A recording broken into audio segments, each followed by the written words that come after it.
University, whole region, and the CQ Central Queensland region more generally going into the future. The work has been answers and ideas from so many people around the table, and you'll hear, of course, a lot more from the Minister and from the Treasurer. What have you been discussing? What sort of sectors have been presented? What are those issues that have been brought to the forefront? We've had representatives from employers, from unions, from peak bodies, industry groups, the Shire and regional councils, regional development associations, so really and captains of industry around the table. It's been terrific. They also recognise all the opportunities in the region. So it was important to bring all of that together because, of course, this is happening around Australia, culminating in the summit in Canberra in September.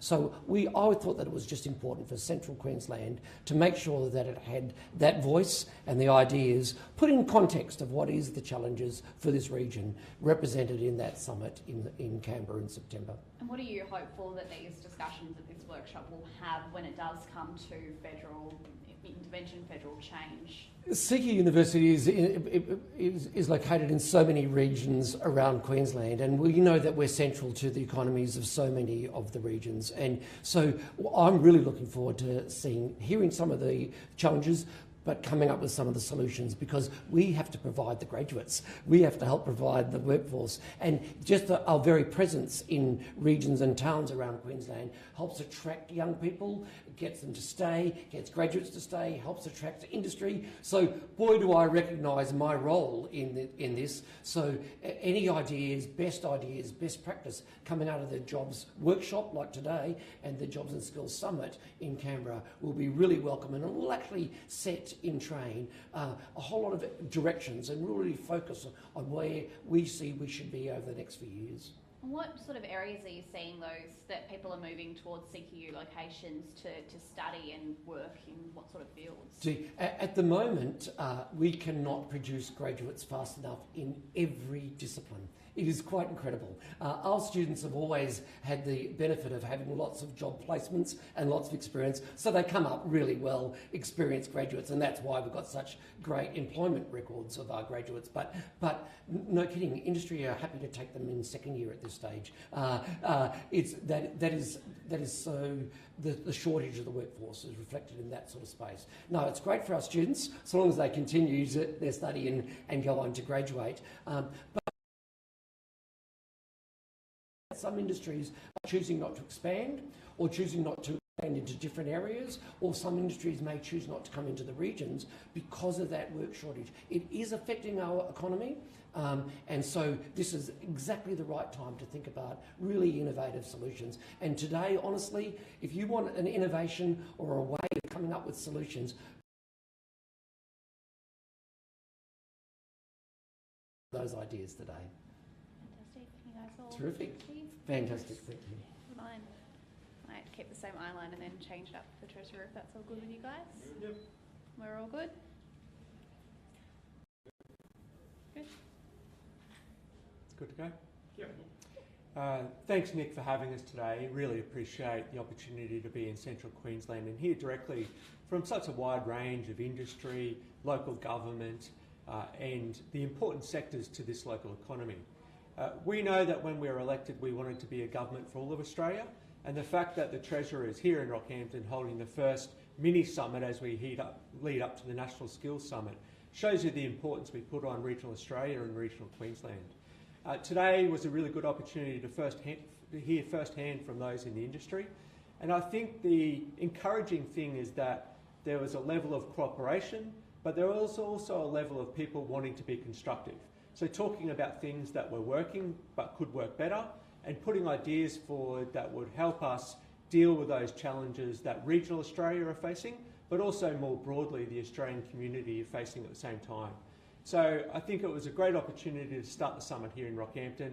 I think we gained some valuable insights today into the challenges people are facing, and I think it will bode well the level of construction and people wanting to make a contribution today to ensure that we get the summit right in September, and that we can move forward as a nation and tackle some of these challenges as well.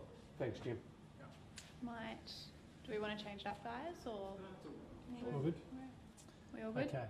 Look, I wanted to thank Nick and CQ University, the colleagues here, and everybody who made time for us for what was really an incredibly constructive, very successful, very useful conversation. And also, obviously, to thank my colleague Anthony Chisholm, the Assistant Minister for Education and Regions.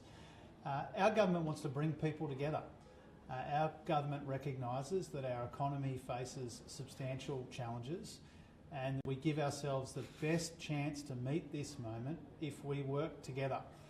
And so the defining intent of the Albanese Labor government is to bring people together, and that's the instinct that guides and drives.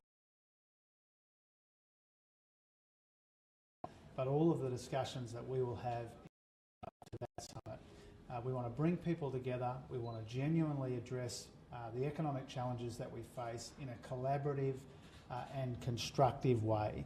Right around Australia, there is a real hunger for some real talk about our economic challenges, and there is some appetite to work together to see what we can do to address them. And so today, I'm really pleased and proud that we made Central Queensland, and Rocky in particular, our first port of call as we engage in this consultation leading up to the Jobs Summit. There are businesses, unions, community groups, all levels of government right around Australia and here in CQ who are very keen to participate in a really constructive way, and I'm very grateful for that. Now, we extended an invitation to the opposition, to Peter Dutton and the opposition, to participate in good faith in the Jobs Summit. That has been knocked back.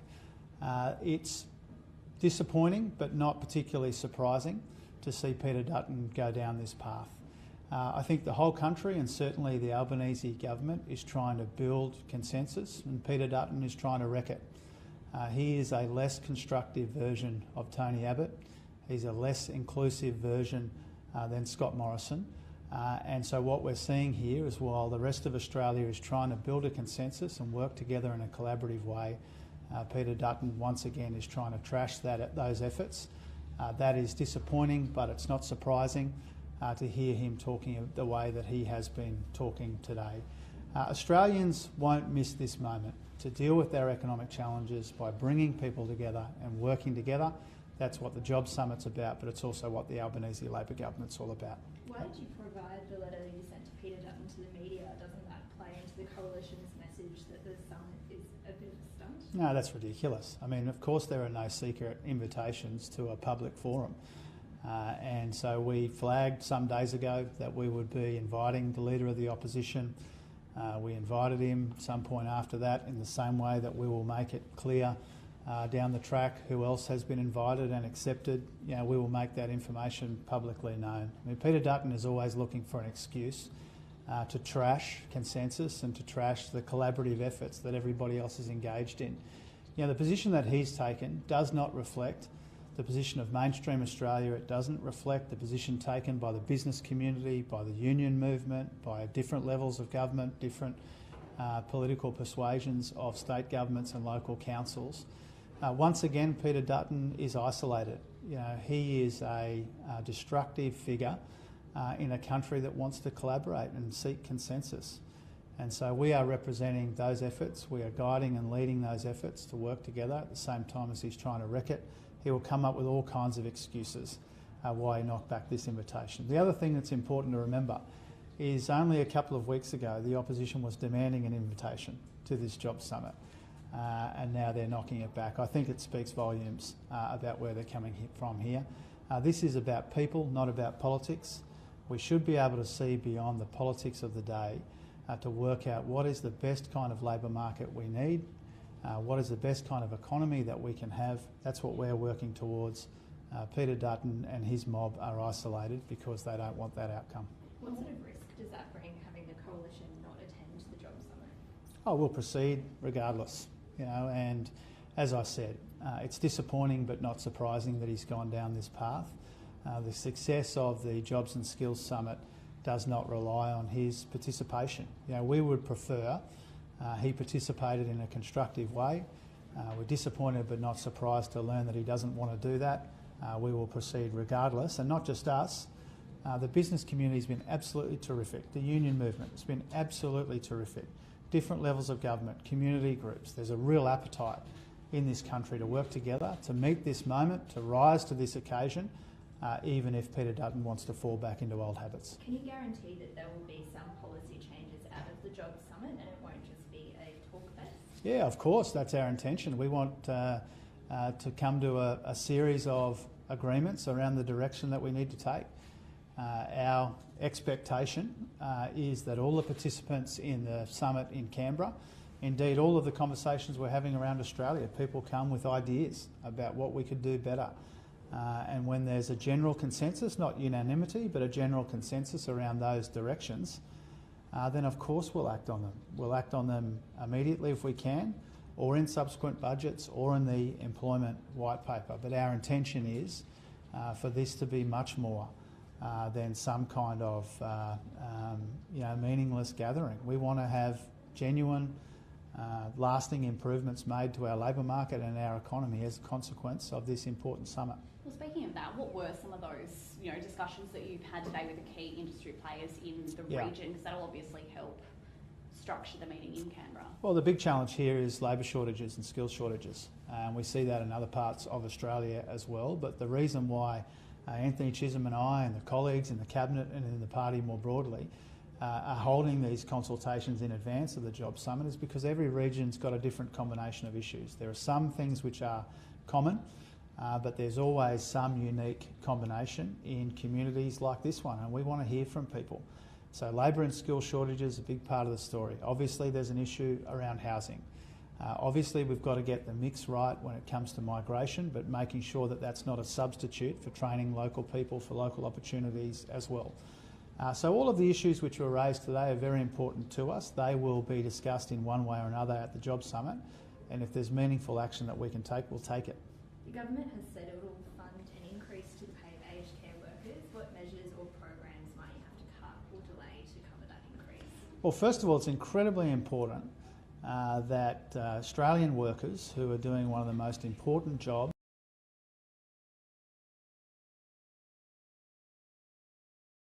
too long now, it's been possible to make more stacking shelves than looking after older Australians, and we want to fix that. So that's why we support decent wages for aged care workers, which is an issue before the Fair Work Commission right now. Clearly, whoever won the last election would have to fund the outcome of that decision. Part of the decision will be how those wage increases are staged over time, as well as the total amount of increases to wages for aged care workers. So we stand ready to work constructively following the decision of the Fair Work Commission. We recognise this is an area that needs our attention, and we will manage the budget more broadly to make sure that we can fund our priorities, and this is a priority. You've repeatedly stressed that there are budget constraints and you can't fund every program you'd like, so something has to give to pay for the aged care.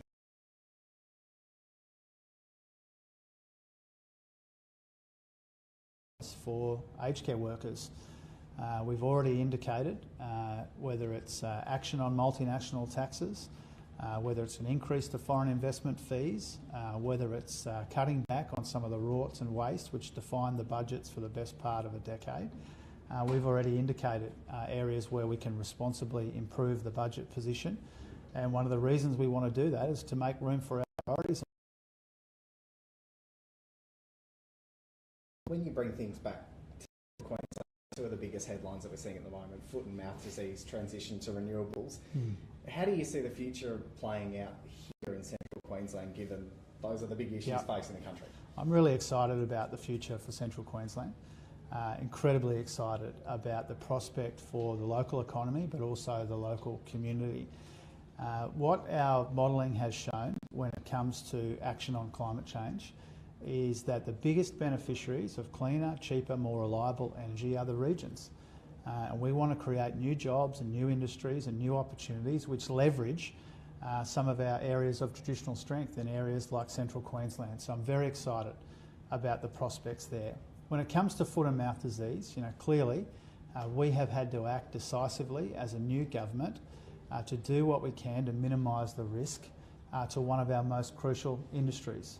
You know, in the beef capital of Australia, nobody needs reminding how important it is that we take whatever steps we can to minimise the risk of foot and mouth disease. I want to pay tribute to Murray Watt, my colleague in the Cabinet, who has acted decisively, whether it's at the Indonesian end, making sure we can support their efforts, or at this end when it comes to our airports.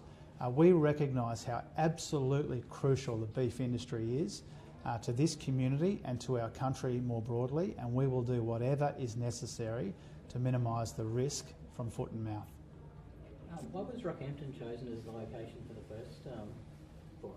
We love coming here and we like hanging out with Nick, and we knew that if we came here we would get a frank assessment of the combination of issues in the local jobs market, whether it's labour shortages, issues around housing, access to healthcare, whether it's issues around migration.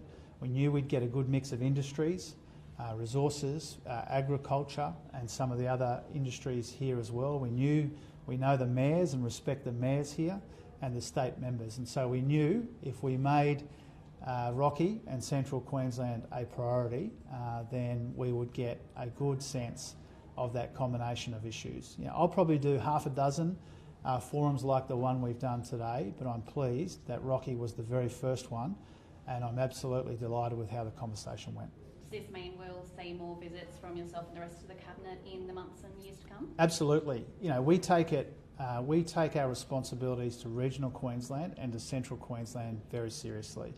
You know, if we want the national economy to perform strongly, we need the economies of regional Queensland to be a bigger part of the story.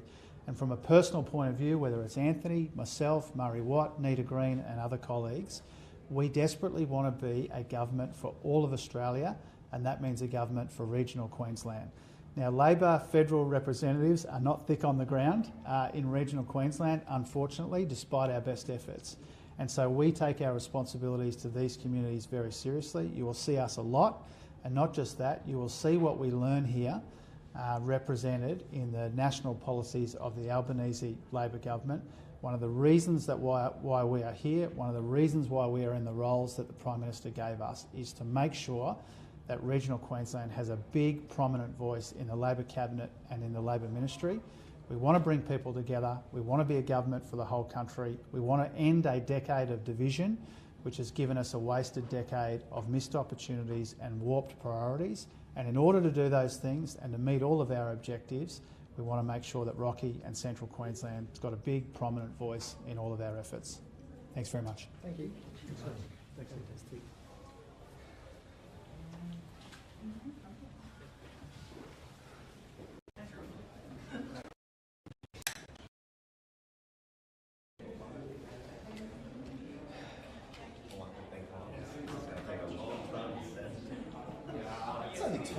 Yeah. Yeah, you tied to